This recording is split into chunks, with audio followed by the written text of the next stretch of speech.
umuntu wumva babajwe nuko Mutabazi yasubizwa njya mbabona bibicicikana kuri za cano wanya Mutabazi sinzi icyo yabatwaje uri umuntu urakarira Mutabazi afite daimon tubwizanye ukuri Mutabazi ndi umuntu wikundira abantu ni umuntu ushyigikira abantu umuntu wumva Mutabazi asubijwe yababara azajye ku isoko agura ikiziriko cya desa iyaba Imana yumvaga amabwire Mutabazi n'abandi mageragere cyangwa se nkaba naracitse kaguru kubera yuko Imana yumva hari n'abagiye gusenga amakuru yangezeho hano ndaza kuvuga ibintu nono byatuma wowe ku giti cyawe urabagirana twagiye icyambere ni nayo mpamvu uhora ubona nisekera unyanga ndagukunda unikuraho nkagukunda unzanaho amagambo nkujyana Mariyote abanyamwuka ko batarashatse guhuza ubunyamwuka bwabo na siyanse niyo mpamvu ujya kubona ukabona ngo ubuyobozi bwa DPR bwahagaritse abantu 1500 biriya muri leadership ntago bibaho kiretse nazanyereka igitabo yabisomyemo ubu nemerewe guhagarara ndi ku gatuti ndi muri bene data bazomene kababwira nti nitwa Apostle Professor Mutabazi ntiwaza kubinkuramo wabinkuzamo ikisi nyihabwa ntiwari uhari Afrika kugira ngo ihinduke izankenera kubera iki ubushobozi bw'ubwonko ntekererezaho nta wundi wabugira ntago bigombera yuko njya kwiga Harvard hari abantu bishyiramo yuko kwizera ari kubaho udatekereza cyo ni ikinyoma hari abantu bishyiramo ko kwizera ari kutagira logique no kwizera faith is the mastery of logic to think beyond the logic ndagira ngo abakozi b'Imana Kigali bubahwe hari n'abantu bavuga ngareka abo pastor bagiye gushaka akazi gitifu wari mu kazi kuki utaramutuma gushaka akazi president ari mu kazi minister ari mu kazi kutaramutuma gushaka akazi ariko pastor wari ari kunyana yimbwa mbese yabuzi yaje kandi yo daimoni kujwibuye ntago ujya kwa gitifu nibyo igice gikomeye cyane kuba ugarutse kuba natwe ku Isezerano TV kandi ndagushimira ko wahisemo gukurikirana Isezerano TV ndi kumwe na Apotre Mutabazi kuri kamera ndanezere ko nyagaruka ku Isezerano ubundi iyo bivuze Isezerano buri yase ko twese ducungira ku Isezerano kuba nambaye gutya ni Isezerano hari abantu ngo barya basohotse ndabasuhuje n'abamotari n'inshuti zanjye twebwe turya yavuze iyi Imana yavuze ariko n'ikimenyimenyi buriya naba abantu ADPR yabwiye ngo mu buriya nabo kuko bari mu mare w'abarya yavuze bazakomeza bajye buriya bashatse bashira impumu bazajya ari nige barya mesha ahubwo naratangaye muri covid nibwo nagiye kubona mbona Imana ifunguye imiryango ndi mu mwuka rero wo kumva yuko ubutabazi bwanjye buri hafi ahangaha hafi ariko umuntu wumva babajwe nuko Mutabazi yasubizwa njya mbabona bibicicikana kuri za cano wanya Mutabazi sinzi icyo yabatwaje uri umuntu urakarira Mutabazi afite daimon tubwizanye ukuri Mutabazi ndi umuntu wikundira abantu ni umuntu ushyigikira abantu iyo umuntu andwanyije ndavuga nti cyo koze Imana izakurengere nawe sinzi ntacyo ariko Imana igibaho umugisha nese uburyo nk'umuntu yashaka kwatuza agakiza bakwifuriza ibyiza nawe Imana igi mukubita umugisha ariko umuvandimwe yaje avuga ati uriya mugabo ndanamukunda ariko oya nta kibazo buriya tujye twigira mu ijuru haleluya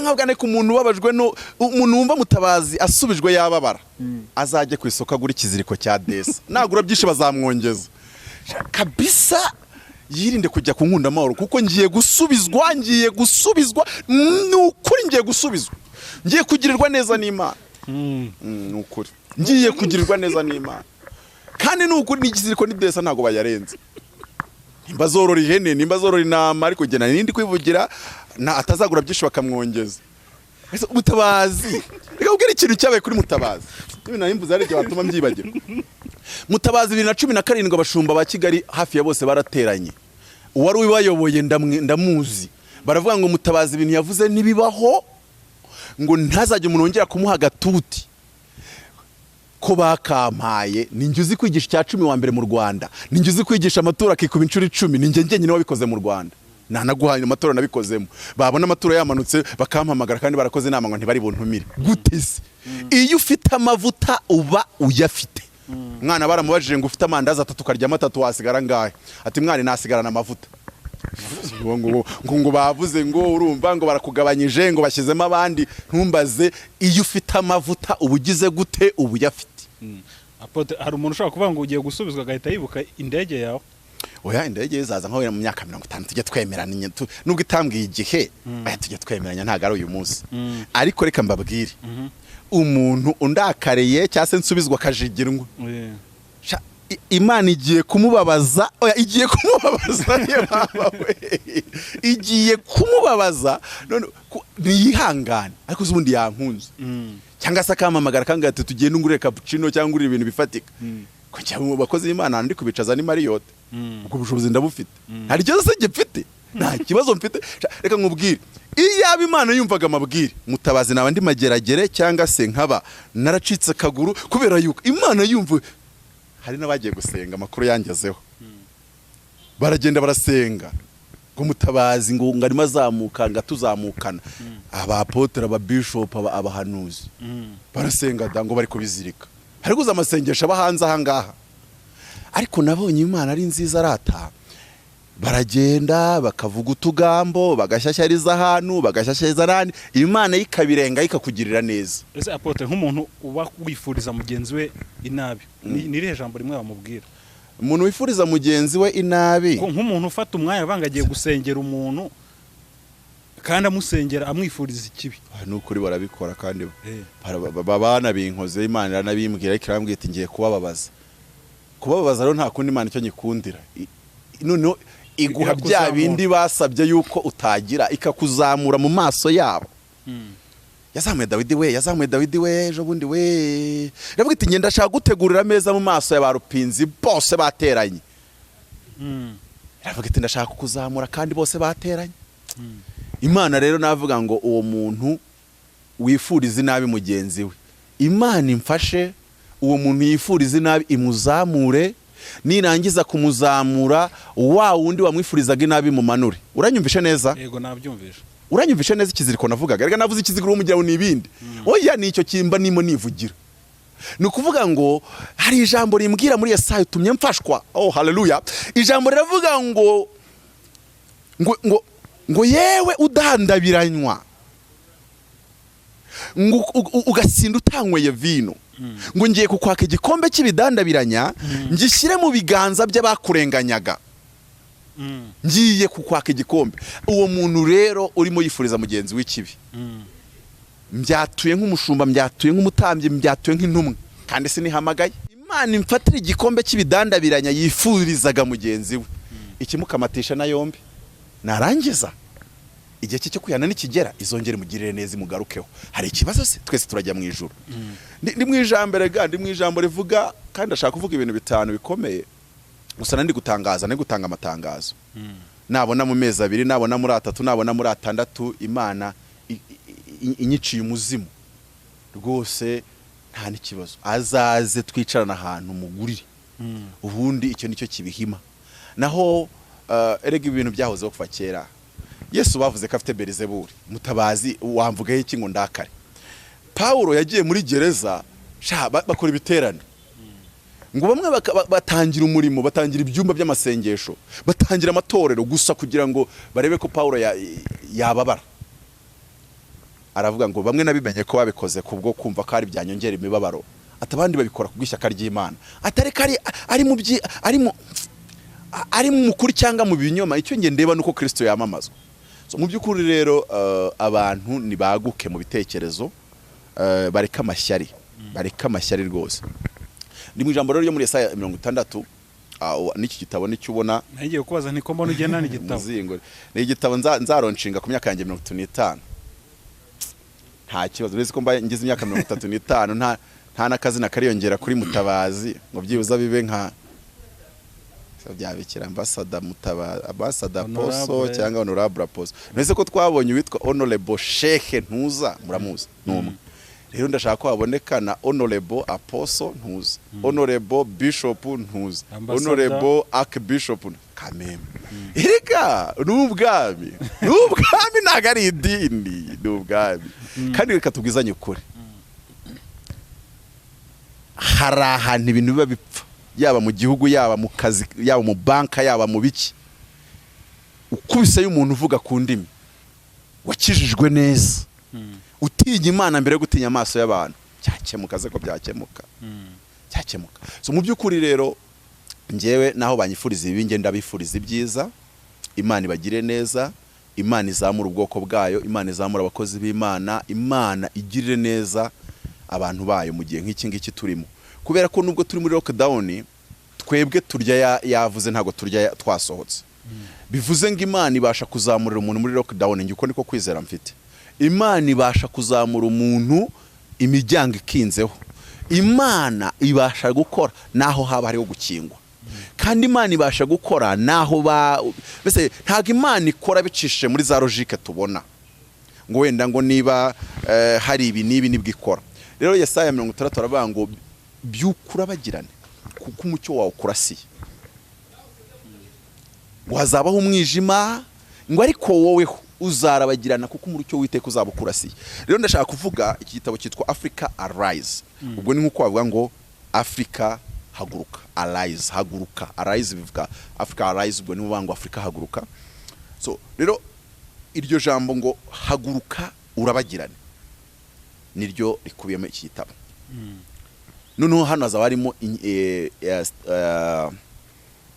ibintu bitanu bituma igihugu umugabane urabagirana.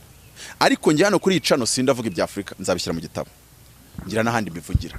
Hano ndaza kuvuga ibintu noneho byatuma wowe ku giti cyawe urabagirana. Twagiye icyambere. Ikintu cyambere gituma umuntu arabagirana no mu maso y'abarupinzi, kuko none ubwo twahasomye muri Yesaya igice cya 30 umurongo wa mbere n'uwa kabiri. Kuri kabiri aravuga ngo isi zafatwa n'umwijima, ngo ariko woweho uzarabagirana, umucyo w'Iteka uzakubaho. Nwango kuba hari icura burindi, kuba hari ubuhenebere, kuba abantu baguye nago bikuza kugira iyerekwa, nta nubwo bikuza yuko we watumbagira. Ngo abasore b'imigenda bajya bacogora bakaruha, ariko abategereza uw'Iteka bagasubizwamo imbaraga nshya bagatumbagira. Izina rya Yesu. Ikintu cya mbere ni urukundo. Love. Urukundo. Mvuze kuri iki kintu igihe gitoya ko nkivugaho ibintu byinshi, ni nayo mpamvu uhora ubona nisekera. Unyanga ndagukunda, untikuraho nkagukunda, unzanaho amagambo nkujyana Mariyote, unzanaho ubusutwa nkugenda nkugurira suite, nta kibazo mfite. Kuko icyo nicyo kintu twarazwe na Kristo, ngo nabamucumise ngo bazamureba nabo yarabapfiriye nabo bifuriza ibyiza. Ushakashatsi ko hari ikigo nshaka kuzashinga cyitwa SSR, Scientific Spiritual Research Center. Ndashaka kuzakora ikigo kizagikora ubushakashatsi buvanze zomeni n'ibintu bya psychology n'ibintu bya shimwe. Kubera yuko abantu bisi badufashe ijambo bazi ko buri abantu ngo bajya mu mazi ngo no mu buvumo ari abantu ngo baraho. Apotre, icyo gitekerezo nshakora ikigo gikora ubushakashatsi. Kuko ubundi abanyamwuka ko batarashatse guhuza ubunyamwuka bwabo na siyanse, niyo mpamvu ujya kubona ukabona ngo ubuyobozi bwa DPR bwahagaritse abantu 1500 biriya muri leadership ntago bibaho. Kiretse nazanyereka igitabo yabisomyemo. Ntago ufata abantu ngo bakureho just like that. Ntago bibaho. Niyo muri Amerika hagiye kuba icyo bita recession cyangwa se kugabanya abakozi mu bigo bitandukanye n'iby'ubucuruzi bwabyo, birabanza bikigwaho. Ntago ari ikintu umuntu yihutira. Ntago nshaka kwataka abavandimwe barashumbye nibyo, ariko bagaragaje ko mu bikijyanye na leadership, mu bikijyanye n'imiyoborere n'ubuyobozi na crisis management. Rero icyo kigo cyo kizajya gikora ubushakashatsi. Kubera iki mbivuze ibi ngibi, hari ubwo namaze gukora njye mfite na niveau d'étude njya nyivuga abantu bagasekanya, none ko ntawe njya kwirisha ngo nzayishyurizaho umushahara. Ku itariki 25 z'ukwa 11 2018 inama mu ijuru yarateranye, yari iyobowe n'abagabo. Wari uyoboye iyo nama arambwira ngo ziriya nivo bajya kwiga muri theology twe nta gaciro tuziha, ni nziza ariko mu ijuru hari izindi twe duha agaciro. Ndabaza nisizo mu agaciro zo zitangwa n'irihe shuri. Uwo mugabo wari uyoboye iyo nama arambwira ngo ubwami bw'Imana nabwo ubwabwo ni igihugu cy'umwuka. Icyo gihugu nacyo gifite systeme d'éducation y'umwuka. Niyo Paul yavuze ngo ntago buri ibyanditswe byera wabisobanuza ubwenge bw'abantu. Na Peter aravuga ngo babyandikaga bashoreye n'umwuka wera, ntago wabisobanura uko usobanuza ubwenge nuko wishakiye. Paul aravuga ngo ni ibintu by'umwuka bisobanuzwa iby'umwuka bindi. Ntago Imana bajya kwigira za ETD.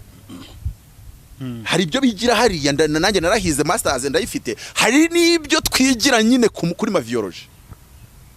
Abantu rero bigize abadanje bazi ko imana wajya kuyigira kuri muri za silabisi z'ubwo izo somo uzi ntasomye n'izihe. Fata silabisi ni byiza ujye ku mavi, nibwo uramenya imana, nibwo uramenya n'ibyo ubwira ubwoko bw'imana. Icyo gihe uwo mugabo yarambwiye ngo wowe nivo wagira mu isi zose ntago arizo tubara, wowe ufite professorship, ubu nemerewe guhagarara fa kubona ari muri institution ya leta, ndi ku gatuti, ndi muri bene data bazomene, kababwira nti nitwa Apostle Professor Mutabazi, ntiwaza kubinkuramo, wabinkuzamo ikisi, nyihabwa ntiwari uhari, cyambere ntago ari wayimpaye, nimba nahemberwa ni data wayimpaye, ni nawe uyihembera, ibibazo byawe nibi.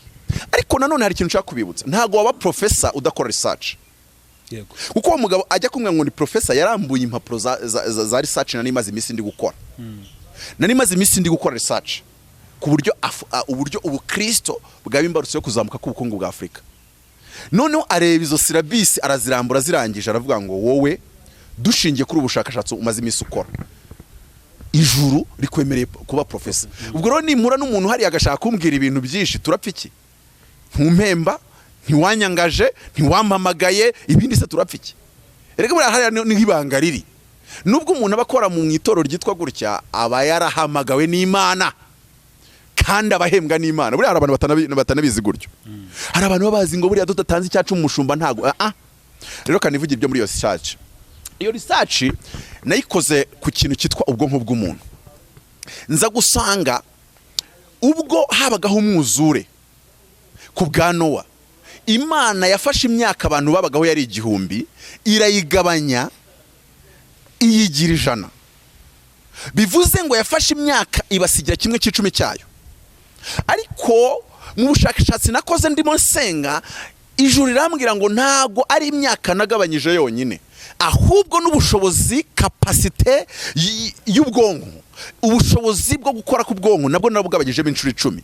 Ni ukuvuga ngo iyo usomye ubushakashatsi butandukanye, kuko muri icyo kigo mfata ubushakashatsi bw'abascientifique, nkanashyiramo iby'umwuka, nkanashyiramo zomeni iravuze, byose tukabihuriza hamwe kugira ngo turebe ukuri kubihishwemo. Naje gusanga ba Socrate, ba Plato, ba Archimedes, ba Einstein bose nta wigeze akoresha ubwonko bwe kurenza 12%. Bivuze ngo ubushobozi Nowa yari afite bwo gukoresha ubwonko bwe, nyuma y'umwuzura abana be basigaranye 1/10 cyabo, nta muntu n'umwe w'umuhanga mu isi wigeze akoresha kurenza 12% ya capacité y'ubwonko bwe, brain potential. Rero ngewe ndashaka kwigisha abantu uburyo binyuze mu kugira urukundo rw'Imana, ugakunda abantu nk'uko Kristo yagukunze, nk'uko ariko biri bitubwira. Ubushobozi bw'ubwonko bwawe bubasha kwikuba inshuro 5 cyangwa 6. Icyo ni ikintu nakore ubushakashatsi bitari bya nibo ngo ndi kubivuga ngo zomeni ngo ri. N'ubushakashatsi nakoze, n'inyandiko nakwerekana zihari. Niyo mpamvu abantu bakunda kwibaza ngo Mutabazi katekereza kuri iyi. Ntago wankurikira kubera iki? I love everyone. Nta nubwo nkunda abantu kugira ngo njye mu ijuru, no, by grace, kubw'ubuntu bw'Imana nzarijyamo, ahubwo kugira ngo ngire dominion, authority, mbashe kuhagararira ubwami, mbashe kumera nka Yobu ngo mu gihugu cy'Iburasirazuba, mbashe kumera nk'umuntu bita Isaka ngo wabibye mu gihugu cy'Igerari, muri uwo mwaka keza biruta inshuro 100, ngo uwo mugabo agahabwa umugisha n'Uwiteka, ngo akaba umukire, akagenda arushaho, akazagera aho azaba umukire cyane.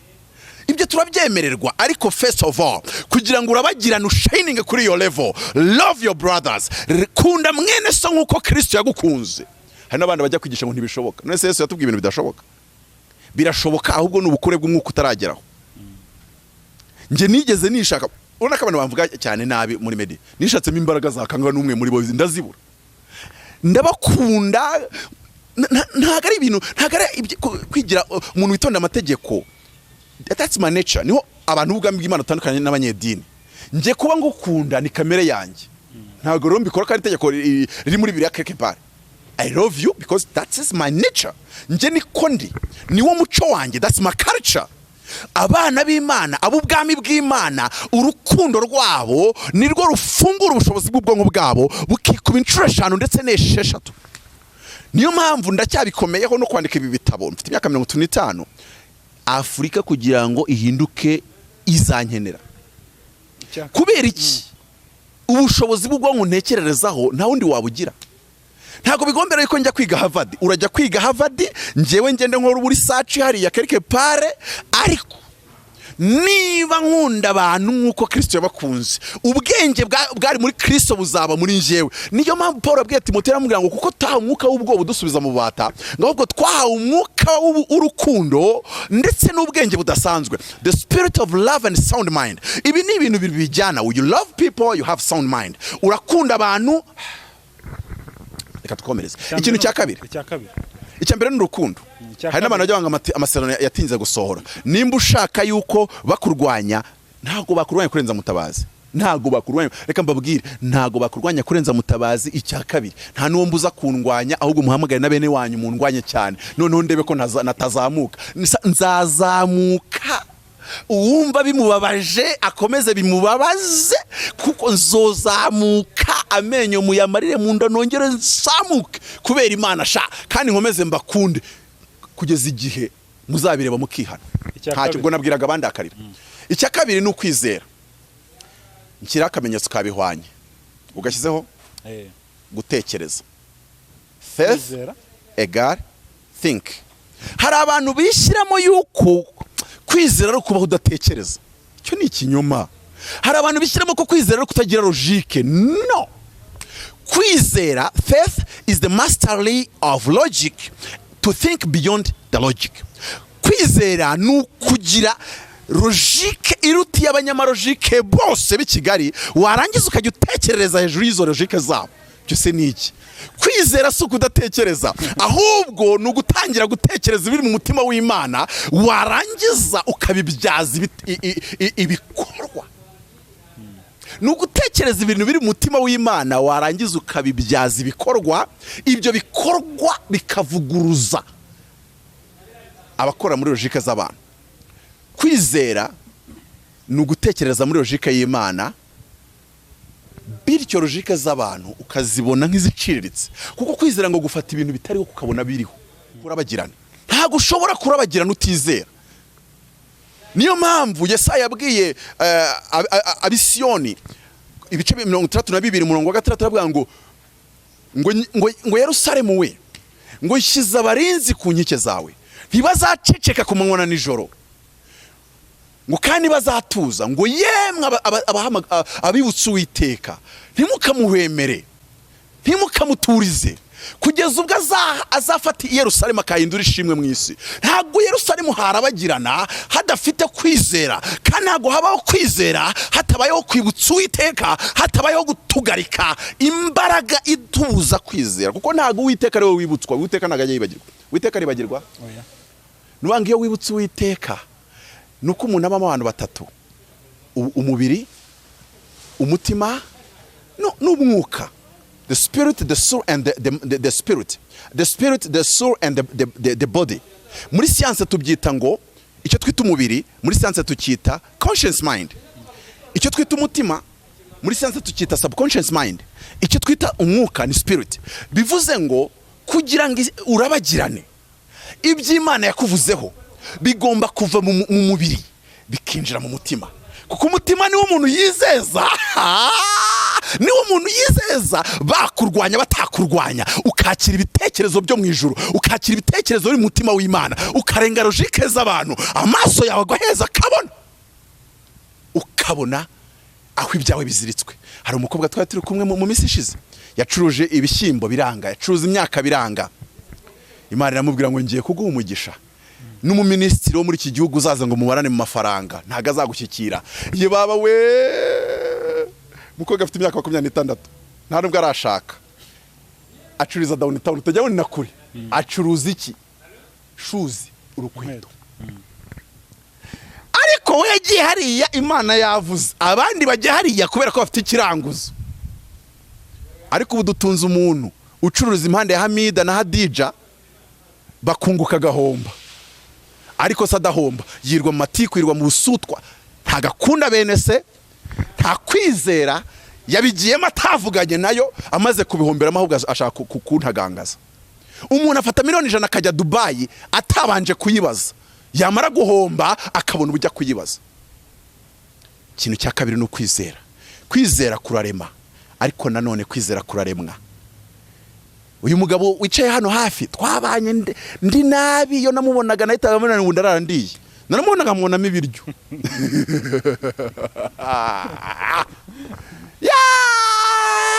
Yo mubonye ndafashwe. Noneho mbonye inzara igiye kuzantagangaza, njya mu ijambo rivuga ngo abibutse Uwiteka nimukamuhemere azahindura Yerusalemu ishimwe mu isi kandi vuba. Nkajya nzinduka nzagura indege, nzabwiriza amahanga, nzavuga ibintu bikomeye, mvugana n'abakomeye, nzabwira abayobozi, nzavuga nkabivuga madamu yandeba agaseka. Nabivuze amezi 6, biragenda biramanuka, byubaka kwizera muri nge, byubaka kwizera muri nge. Ntangira kujya mvuga ibintu abantu baciriritse ntibabyumve. Kubera iki? Natuye ko ndukomeye, natuye nk'uvugana n'abakomeye, natuye nk'ubwiriza abakomeye b'isi. Noneho muri njyewe mu mutima wanjye ukwizera kurazamuka, amaso y'umutima yanjye arahweza, ibitekerezo bivugisha abayobora ibihugu bitangira kwinjira muri njyewe. Ntabwo igitabo nk'iki nandikamo ibintu byo ku ruhimbi, ni ibintu byumvwa n'abaperezida, byumvwa n'abagenerali, byumvwa n'abaministers, kandi nzabibwira isi yose. Ntabwo ari agahugu kamwe, oya. Ntabwo Imana igeze ivugana nanjye igihugu, Imana yavuganye nanjye umugabane, yavuganye nanjye ibihugu. Ariko ibyo ngibyo udafite kwizera, udafite kwizera uguma hariya hasi. Nimba ushaka kurabagirana, hejuru y'urukundo wongereho kwizera.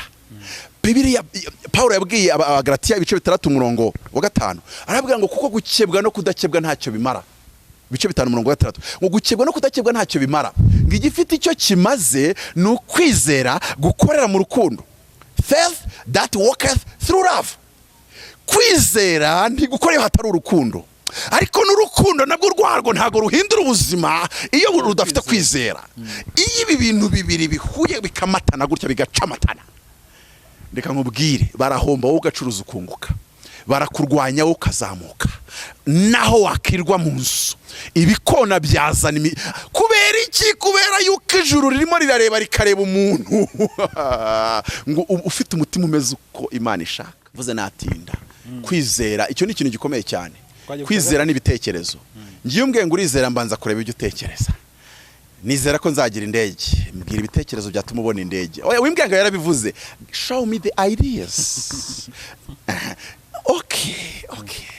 Imana yarambwiye umukecuru w'imyaka 65, arambwira ngo uravuze ngo uzagura indege, ariko Imana imbwiye ko utazayigura. Ni mukecuru, ni ukukuza ubundi twagafatanye mu mashati, ntago wanca intege. Imana yaravuganye nanjye, aravuga ati uzatunga indege ariko ntago uzayigura muvandi.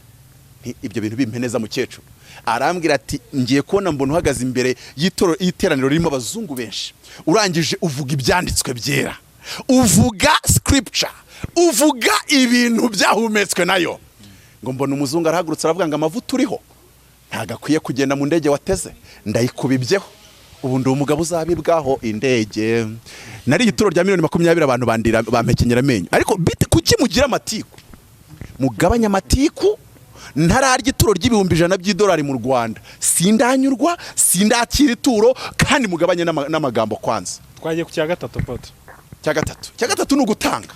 Reka twa tunakigezeho wagira ngo ukayesa biyoboramo. Gutanga sha. Ikibazo abarokore agize kuba nta rukundo agira, agize kuba nta kwizera yigirira.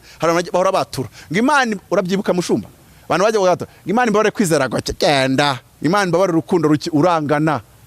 Kwizera gukeza ni yaravuze ngo nawe wagira kwizera kugana nk'akabuta ka sinapiyuza. Utagira rero ubu nukuba mfite amavuta nukubera ndi gukonekta kuri hariya. Abarukora ibirwa barwanyana, umushumba yirwa rwanyana n'undi murarwanyana mupfiki. Katuve nano tuye kuri hotel kwanza. Ibintu muve mu bintu by'itiku. Abantu baratigura. Nese ko bandikuronka komeza nkakiretu. Baratigura. Icya gatatu no gutanga. Gutanga sha. Gutanga. Imana iherutse kunyigisha ibintu bitatu, nibyo ndavuga ni 4 inzego enye zo gutanga. Kuko Bibiliya iravuga muri Luka 6:38, nsigaye njya mu byanditswe ngo ndafashijwe. Ariko ntako bisa rata kubwiriza no kuri konta bimeze neza, ntako bisa. Noneho ko nta kibazo uba ufite nta kibazo uba ufite biratandukanye nta shitani urekura ubuhanuzi buguruka. Yaravuze ngo mutange, ubu tuba twinjiye mu cyo bita principles of the kingdom, mutange namwe muzahabwa, ngo urugero mugeramo namwe nirwo muzagererwamo, ngo urugero rwiza, icyo ni cyambere, rwiza, icya kabiri rutsindagiye, icya gatatu rucugushije, icya kane rusendereye, nirwo namwe muzagererwamo. Imana isobanura muri aya magambo iyo tugeze mu rw'Abigalatiya ibice 6-7 haravuga ngo nimukayobe, Imana ntinegurizwa izuru, mu cyongereza ngo God cannot be cheated. Imana ntago bayitekinika. Imana yagwaye miliyoni 10 n'icya 10 cya miliyoni mwanze kukijyana, uraje ngo mu nyandiko y'ubwitange bw'ibihumbi 50 mu rusengero bari kwitanga kuri za synthetizer. Imana ntago bayitekinika, wayibye cya 10 cya miliyoni, ibyo za senkano uri kuzana bo biretse. Hari urusengero nagiyeho umumama yaratekinitse cya 10 cya miliyoni 10 ntiyagitanga, Imana yamuhaye blessing ya miliyoni 100, ajyana ngo mu bantu ngo abana bari kwiga za Amerika ngo na za hehe hajya muri utwo ngutwo. Arangije duhuye ndabihanura mu rusengero, ndavuga ni hano hari umuntu Imana yahaye miliyoni 100 ntiyatanga icya 10 ku mushumba we, ndababwiza ukuri nta mugisha azabona. Tugeze hanze ati wandondoye ni ngewe, ko navuze ni yamaze kuyafata ajya muri Amerika kwishyura ama minerivare, ariko Imana ni ukuri amwe wayakuyeho andi aracyari kuri konti, nta nundi azakuyoyoka nuyareba. Tugeze hanze aranyihugikana ati ni ngewe. None uragenzwa n'iki? Ati numvishe ufite igikorwa reka ngushyigikire. Ankubita mbero primo senkani nyishyira imbere y'ikote, maze kuyishyira imbere y'ikote mfataho ngatisubira cyaka yanyaka. Ndavuga rero nubwo umaze kuyamira iyi ntagari ruswa kugira ngo ubone umugisha.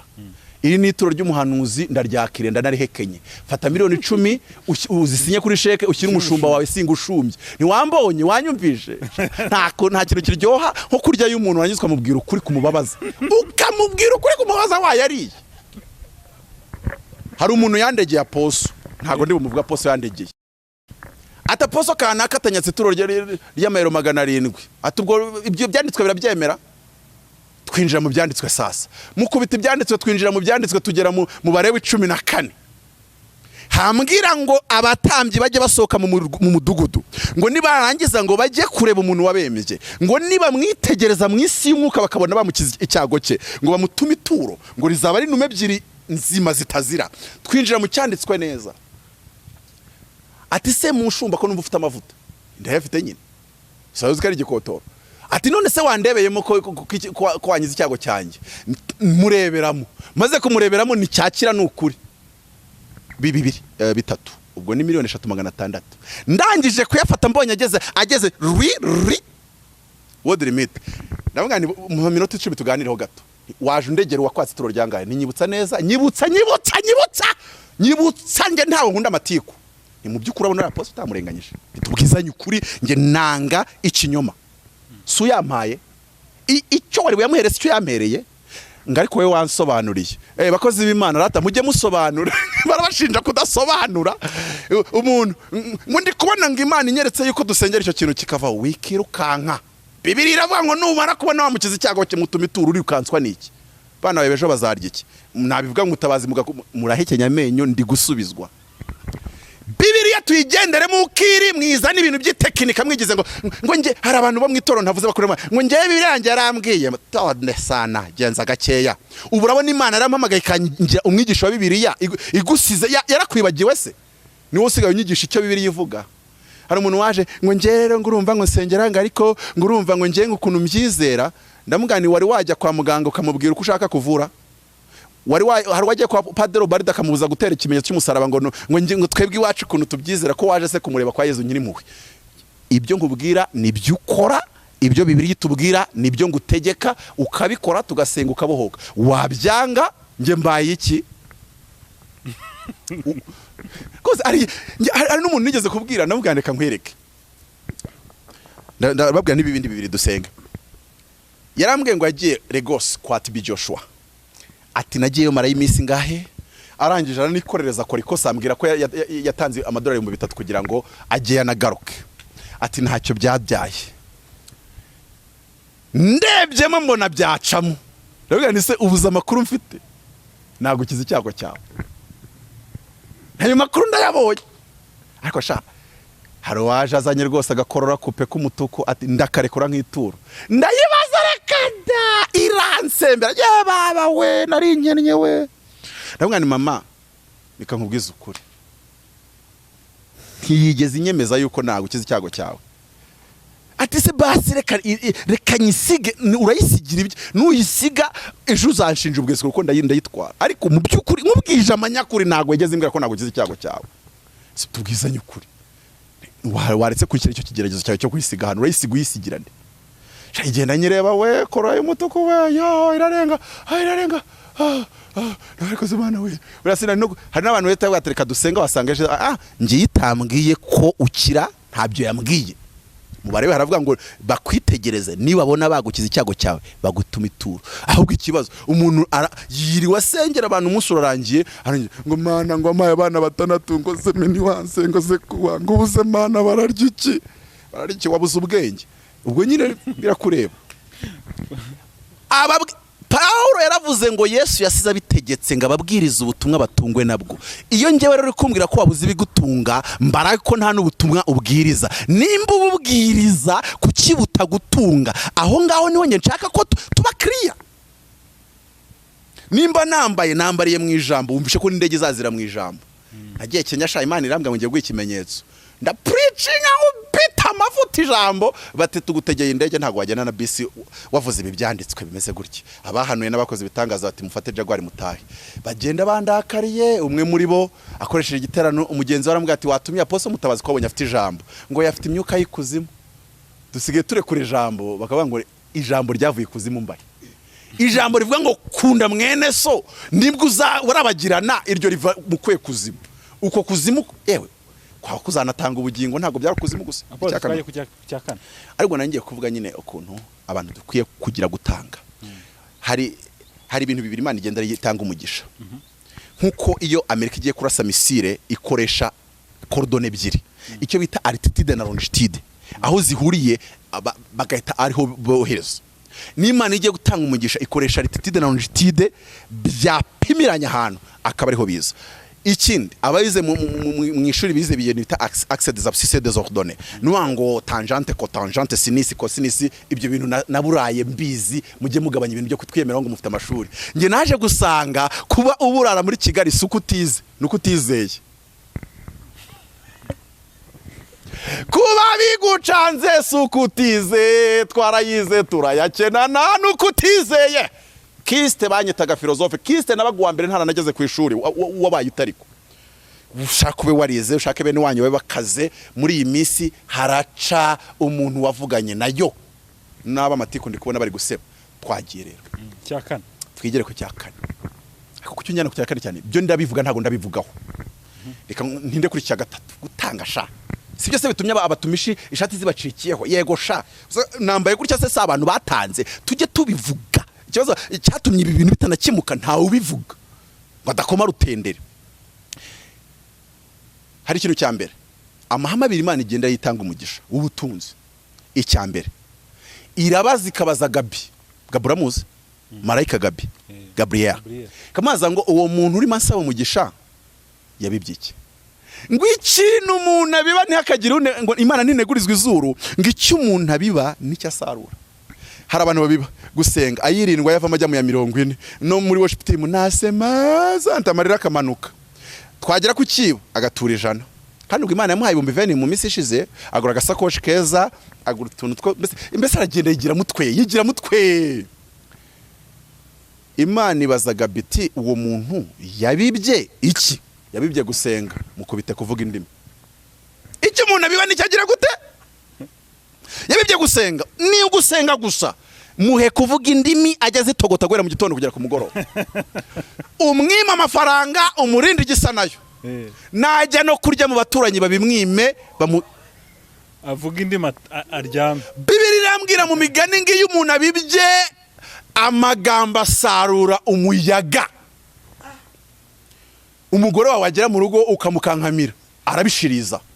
Icyo biba nicyo usarura. Nimba ushaka yuko agubwira shushuha niswiti karoti nawe za uri mubebeza. Ubebeza bakubebeza. Wishaririza bagwibishiririye. Ko nawe washiririye.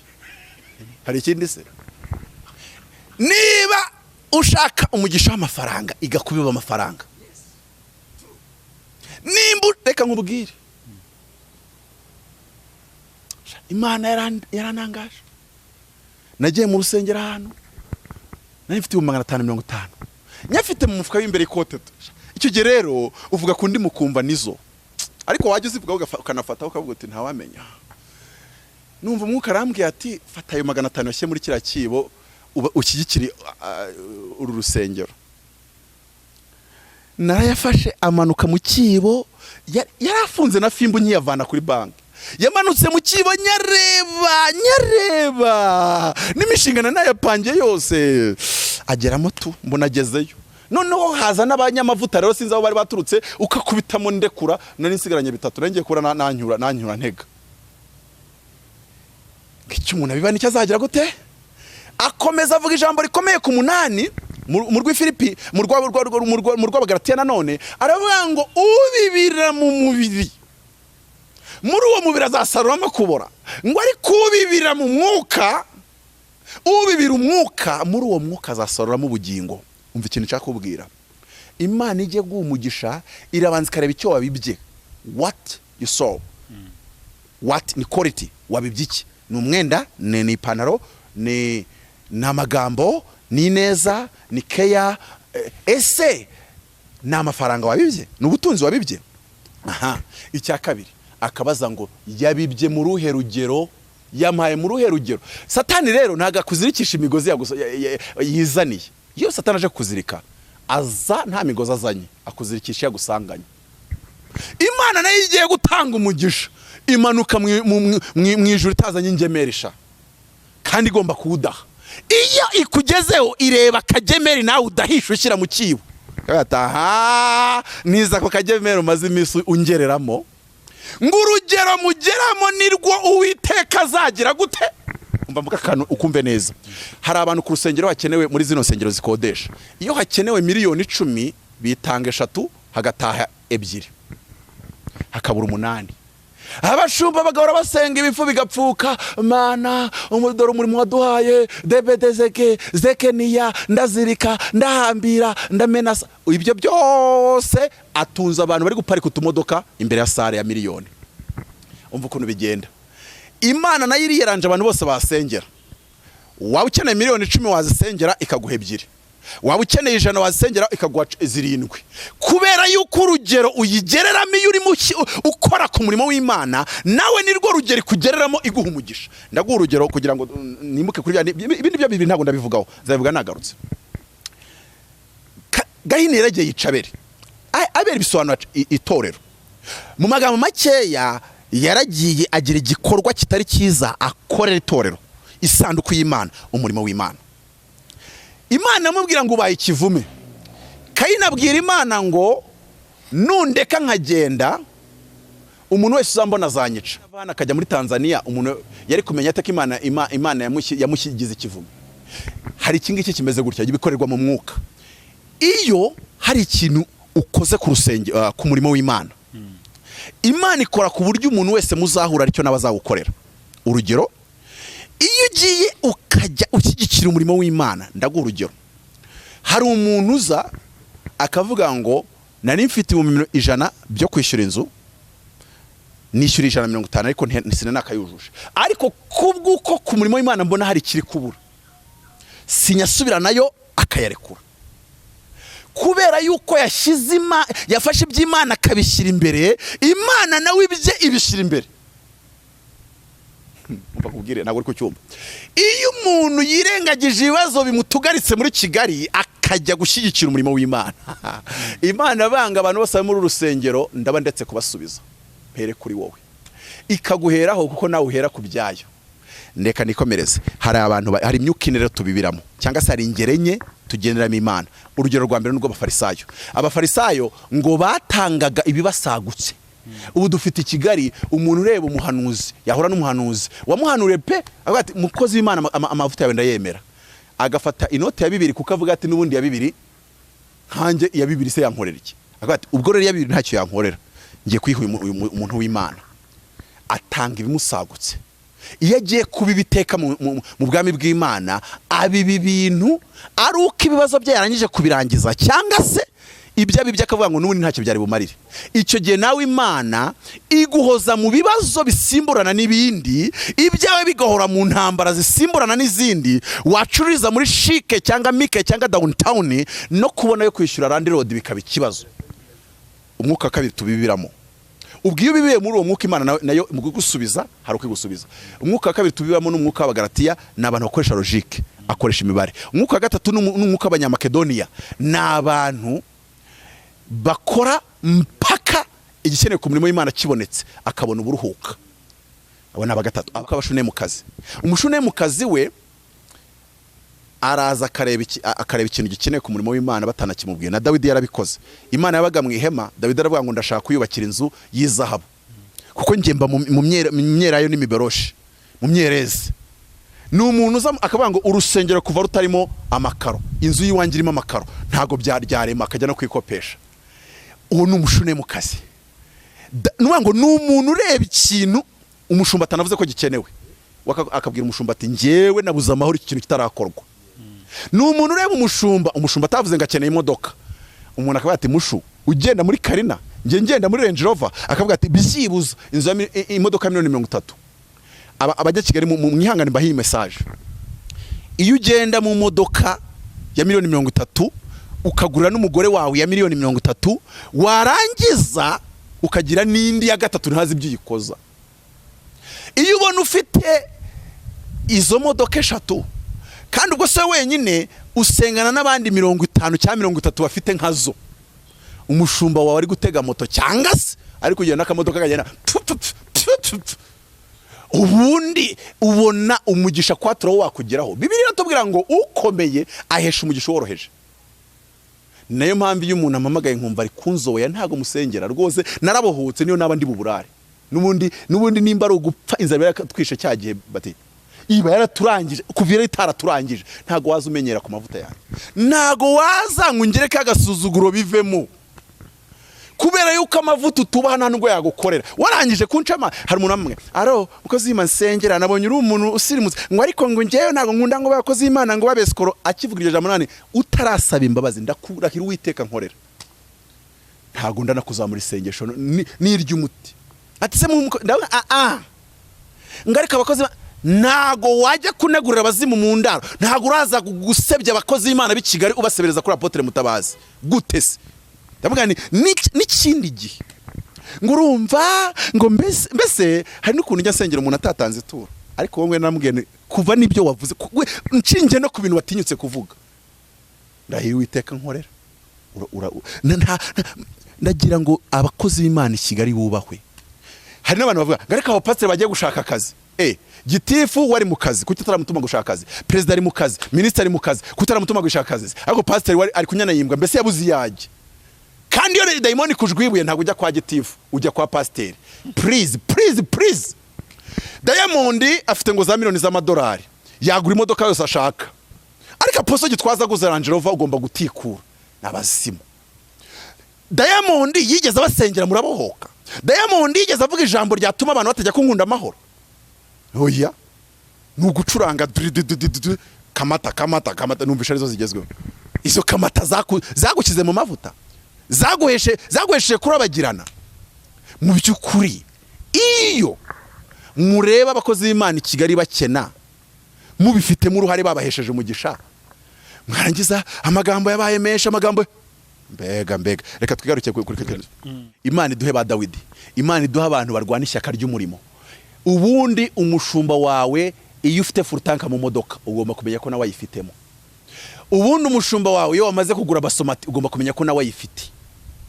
Ibyo bintu nituba tutarabyiga ntago muzarabagirana. Nukuri urwijiji umwijima uzajya ugere muri Egiputa, ugere na hehe ni Gosheni. Ariko nimumenya gushyigikira amavuta y'abakozi b'Imana, mukamenya yuko hari inkingi bita kubiba gutanga, nukuri mukabibira mu rugero rwo mushunemu kazi. Elisa yaravuze ati sinava muri urugo ntahatuye ikintu kiremereye.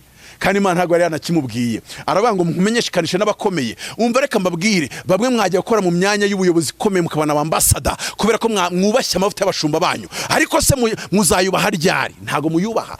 Arangije avuga ngo hano nta mwana w'umuhungu uhari. Aravuga ngo akira umwana w'umuhungu. Ndatuye ngo nimba hari umuntu uri kunyumva wahagararanye n'umushumba we nk'umushune mu kazi, wahagararanye n'umushumba we ntabure karibira, wahagararanye n'umushumba we ntabure yo kwishyura sare, ndatuye mu butware mpabwa nk'intumwa Apostle Mutabazi kugira ngo icyo umaze iminsi ushaka kuwiteka ucyakire mu izina rya Yesu. Ndaguhuza na gakondo yawe. Amen. Izina ry'Imana. Icyakane ni iki? Icyakane ubwo ndeje ndamaze no kukivuga mwuka n'agatangaza, nukubaha amavuta y'abakozi b'Imana. Ijambo rivuga ngo obedience to your parents. Abefeso 3 turavuga ngo children, obey your parents in the Lord. That is the first in 10 commandment that ends with a promise. Ngo bana mwubaha ababyeyi banyu mu mwami. Ngiryo niryo tegeko rya mbere ririmo n'isezerano ngo kugira ngo uramire mu isi kandi ubonemo ibyiza. Bivuze iki? Amasezerano yose utubaha umushumba wawe biragoye kugira ngo yageremo. Kubaha abakozi b'Imana. Ariko mbabara akantu kavuga iki kintu kimwe kitari kinini. Ndavuga ibintu bitanu. Ubaha umubyeyi wakubyaye mu nda. Kutamwubaha bizatuma utarabagirana. Aro mukecuru amafaranga meza ninza tuzabonana. Urabwira nyoko wakubyaye ngo naza muzabona. Waramubyaye cyangwa yarakubyaye? Mfite masters ntago yize, ariko ntago wamubyaye yarakubyaye. Ubaha ababyeyi bawe. Nimba uri n'umwadeperi utemera inzoga, so yanywe yasinze, shyira hasi Bibiliya muyegema kurukeho niso. Ibyo urumva siki? Ngewe si wahungaho simpinje, ariko ngewe sinywa inzoga. Umubyeyi wanjye antumye mitsingi najya kuyizana. Naza nyifite nkano. Urambyinagiraho ibikise. Sinyinywa, sinanakwiyamamazaho ko ntayinywa. Umubyeyi wanjye arayintumye. Cyo se nicyo uzana. Kandi we ntago arajya mu myizerere mfite. Ubwo se nimba tuba wezema. Donc kubaha ababyeyi bawe.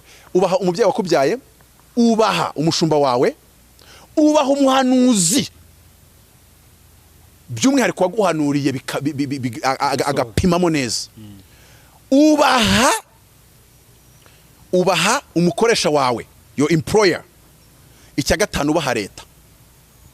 Ibi bintu bitanu bitarimo neza sha ntuzamenya ikigukubise. Perezida n'ujya kubavuga ngo arabantu tabona bakubise, ntuzajya umenya igikubise umugisha wawe muri gahunda. Icya gatanu rero,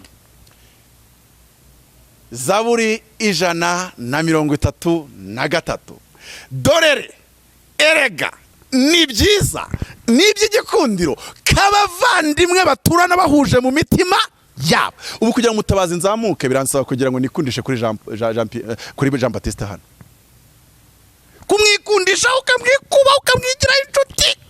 Ariko abantu bafite umwuka w'ibice kutemerana, uzarabagirana utupinga mwene so.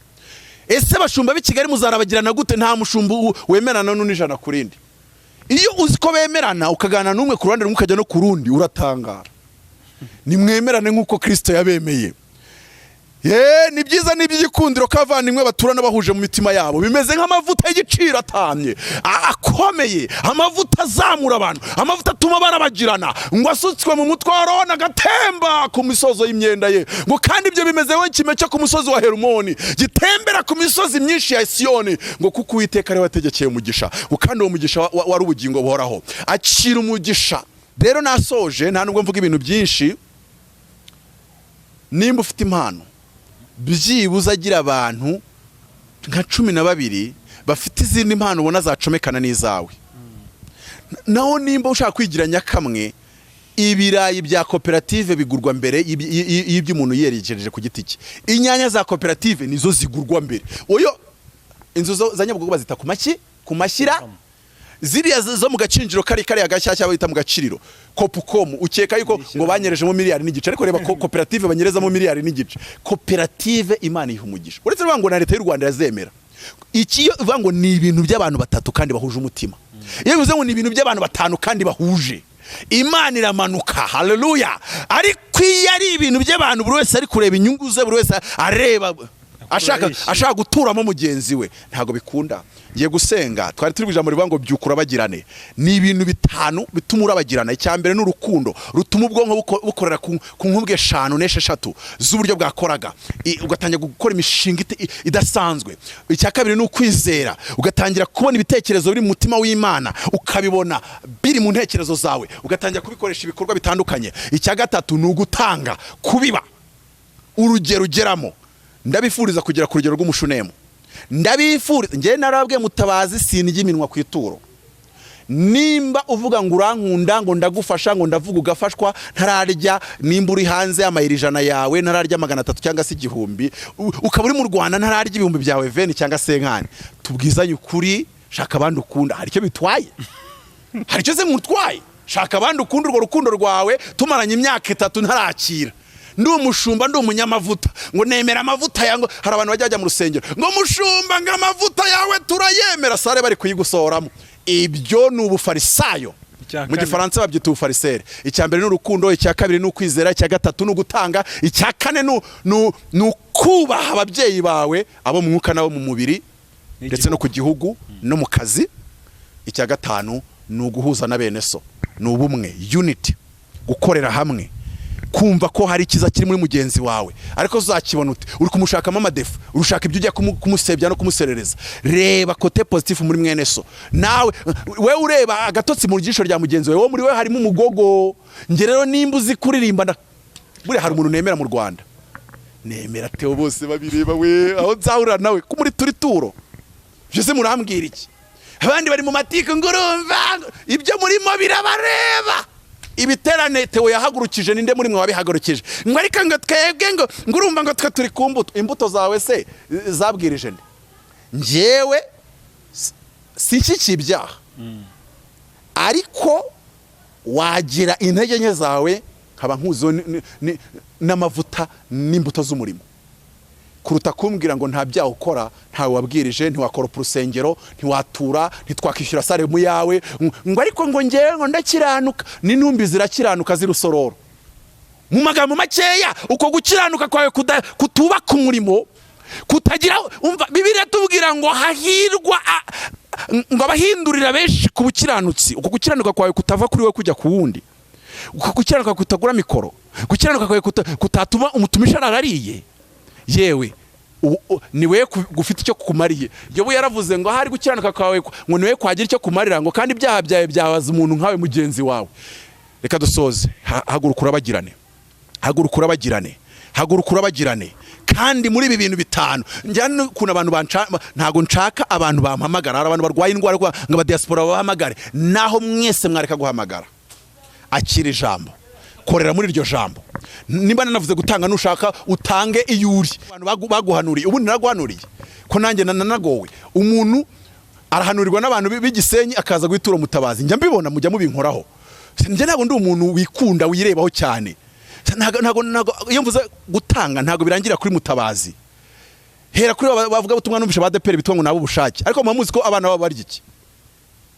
Ntacyo ariko Imana y'amahoro ibishimire. Twari gusoza tuvuga ngo byukura bagirane, umucyo wawe ukurasire. Nubwo hari urwijiji, nubwo hari lockdown, hari pandemic, ariko abantu barakora muri ibi bintu bitanu. Imana yambwiye ngo bararabagirana kandi vuba. Imana irakora ibintu bikomeye mu buzima bwabo kandi iragura imbago zabo. Amazina na Apotre Mutabazi, iyo wongeyeho professor no kuba wemera ko ijuru rivuga, kubera ko nayihawe sinziriye. Ubwo rero nimba utemera ibintu bivugwa dusinziriye, cyangwa se degree zitangwa abantu baryamye, ntacyo ujye unyita Mutabazi. Wena na poso yivaneho bagita Mutabazi kabarira. Ariko kubemera ko Imana ivuga kandi gahamagara ni Aposo Mutabazi. Kubemera ko Imana ivuga ibintu by'ibisazi birenze ubwenge bw'abantu na logique z'abantu na Aposo Professor Mutabazi. Iyo tugeze muri research aho ngaho twagezemo neza cyane. Nimero ni 07 88 30 95 13. Mugabanya amatiku tujye mu ijuru. Ntaho twagera. Abakristo nimwe mushaka kumera nkaho mutuyoboye. Nimukabwiriza ibi, nimukavuga ibi biratugusha. Wari wagwa se? Nge niyemeje muri no minsi kubabwira ibibagusha nimba ariko kuri kwijambo. Uko nubundi abababwira bitabagusha, nubundi muhora muba ngo ariko ko baduhanuriye muri 2002 twa tutarabyinjiramo. Nge naje mu gakiza 2010. 2021 aho tugeze ni hehewe, aho tugeze ni heza. Mvugira ngo amen. Ya Aburahamu, Mana ya Isaka na Yakobo, uri Imana nzima, niwe twizeye, niwe twiringiye, niwe dukesha kubaho, niwe dukesha ubuzima, niwe waduhaye amavuta, niwe waduhaye ijambo. Lakaya zotoke. Ndagushimye Uwiteka Imana. Abantu bose bakira ijambo mbatuye kurabagirana, kuko ijambo ntago rigomba gusubiraho ridakoze icyo waritumye. Ijambo muri Yesaya arambwira ngo ni iki? Numva ntago mbisobanukiwe. Harambwira ngo iryo jambo ni umuriro. Twika karande, twika imbaraga zibarwanya, twika ibibuza amasezerano gusohora. Kandi ijambo ngo ni inyundo. Menagura ibitavuga Imana, menagura ibitaguhamya mu izina rya Yesu Kristo. Reka mu gihe kidatinze tuzumve amashimwe. Reka mu gihe kidatinze abo wamenaguye indwara zari zicariye ubuzima bwabo bazahamagara bavuga ngo twakize uburwayi bwacu. Kandi abari bicariwe n'amadeni n'ibihombo, abari bicariwe no kubura ibyangombwa ndetse no gutaranika no gukaranika no kubura urushako, abari bicariwe no kubura urubyaro, mpagaze mu butware wampaye nk'intumwa, ndatuye ngo nk'uko umushune mu kazi wavuye mu rugo rwe uremye ishimwe, ndatuye kugira ngo nabo bahure n'igitangaza cyabo, ndatuye kugira ngo nabo bahure n'igitangaza cyabo. Soza ndagira ngo nimba utayipinga muri comment simbizi, nimba uzabinyandikira kuri iyo nimero nagwaye ni kuri WhatsApp simbizi, umpamagaye ntafite namba yawe ntago nkwitaba. Iyo unyandikiye kuri WhatsApp uti ndashaka guhamagara ndakwitaba. Cyose n'isi yose kandi bikugushe mu mutima. Nunyandikira pe uwanyandikiye wese ndabimwemerera ntawe byangira. Nsoje mvuga ngo byukura bagirane. Nige cyawe cyo kurabagirana, nige cyawe cyo kugirwa neza n'Imana. Soza rero unyandikira ijambo rimwe rivuga ngo my miracle is on the way. My miracle is on the way.